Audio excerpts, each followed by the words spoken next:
Welcome to This Explainer. Okay, I want you to just listen for a quick second. Imagine the opening notes of a sweeping orchestral score. Picture a camera panning slowly over an impossibly vast, mist-covered rainforest, or maybe diving deep into the bioluminescent dark of the Mariana Trench. Now, hear that voice. You know the exact one I'm talking about. Today, we're exploring a highly evocative, three-word cultural phenomenon that literally instantly transports us to these places. We're decoding the David Attenborough documentary. So, what makes a documentary a true Attenborough? It's a fascinating question, isn't it? I really want you to ponder what gives this specific phrase its universally understood cinematic weight. You know, you could type literally millions of things into a search bar, but when you search for these specific documentaries, you aren't just looking for information about animals, right? You're looking for an experience. You're seeking a specific feeling, a certain standard of storytelling, and a very particular lens through which to view our planet. But what exactly are the ingredients that take a simple nature film and elevate it to this absolute legendary status? Okay, let's dive into this because we kind of need to define our terms first. If we treat this phrase not just as a search term, but as a formal, distinct genre of media, David Attenborough documentary, noun, a cinematic exploration of the natural world characterized by intimate visuals and authoritative whispered narration. It's heavily characterized by two absolutely non-negotiable elements, those breathtakingly intimate visuals and that highly authoritative yet somehow incredibly gentle whispered narration. It's an art form, really, that blends hard scientific observation with the pure emotional resonance of high drama. Section 1. Defining a genre. The anatomy of a phenomenon. Now that we have our working definition, we need to deconstruct the emotional and structural weight of this whole concept. How do filmmakers actually construct this specific feeling of awe and reverence? Because trust me, it doesn't happen by accident.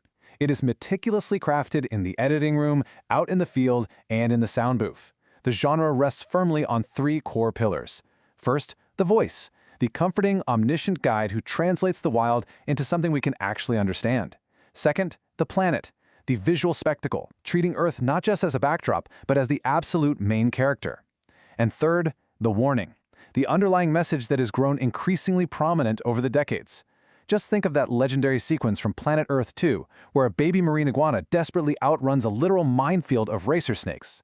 That isn't just footage of reptiles. It is high-stakes storytelling built precisely on these three pillars working together seamlessly. Section 2. The iconic narration, setting the tone. Let's focus on that very first pillar right now, the narration. This is arguably the most famous element of the genre, and it definitely does a lot of the heavy lifting. I'm going to shift my delivery style a bit here, so you can really feel how this structural technique works on our psychology as viewers. Notice how, the moment the volume drops to a whispered tone, the entire atmosphere just changes. Hearing a hushed voice, it literally forces you to lean in. It commands a completely different kind of attention, doesn't it? It signals that we're in the presence of something rare, something delicate, something easily disturbed. By maintaining this hushed tone, the documentary invites you, the viewer, into a hidden world, spaces that are completely unseen by the average human. It's as if we're crouching right there in the undergrowth together, peering through the leaves at a snow leopard, or watching a rare bird of paradise perform its incredibly complex dance. The voice tells you, we're guests here. We must be quiet. We must just observe. And this brings us right to the visual pairing. This atmospheric vocal intimacy, well, it really only works because it's perfectly matched with the genre's trademark visual closeness to the subject.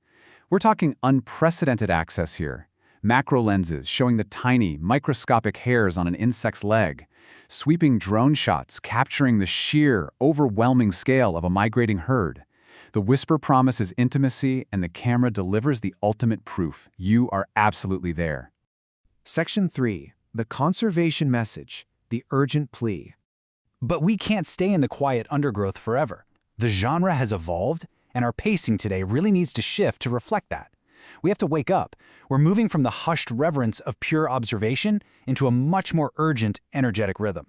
Now, what's really interesting about this slide is how it compares the old with the new. Decades ago, these documentaries had a historical focus on pure observation. You know, look at this fascinating creature. Isn't nature wonderful? Today, however, the modern focus is absolutely driven by urgent preservation. Every breathtaking sequence of a melting ice cap or a bleached coral reef is now inextricably linked to a stark reality check about climate change, habitat loss, and our own human impact. The genre had to evolve simply because the planet being filmed was rapidly changing. This modern documentary structure brilliantly guides our emotional journey through a very specific three-step logical flow. Step 1, we observe the beauty, completely hooked by that unparalleled visual splendor we talked about earlier. Step 2, once we're in absolute awe, the curtain is pulled back to make us recognize the fragility, showing exactly how easily this incredible beauty can be destroyed. And finally, Step 3, this ultimately compels us to act for preservation. This structure frames the entire documentary not just as entertainment, but really as an antidote, a much-needed solution to our modern human disconnection from nature. Section 4. Why it matters now. Reconnecting with the natural world. And this brilliantly illustrates the ultimate question for you watching this explainer right now. Why does this matter? Why do we collectively spend literally millions of hours streaming these documentaries while sitting in our temperature-controlled concrete and glass cities? Well, deep down, we crave a reconnection with the natural world. These three simple words, David Attenborough documentary, they act as a digital bridge back to the ecosystem we originated from. When we type those words in, we aren't just looking for TV. We're asking to be amazed. We're asking to be heartbroken. And ultimately, we're asking to be inspired to change. So as we wrap up this explainer, I want to leave you with one final thought. The entire genre of the David Attenborough documentary exists to show us the majesty of Earth and to warn us of its peril. But watching is really only the very first step. The true, lasting takeaway of this phenomenon isn't just about admiring the planet, it's about what you actually do when you turn the screen off. What is your role in the natural world? Take a second, think about it.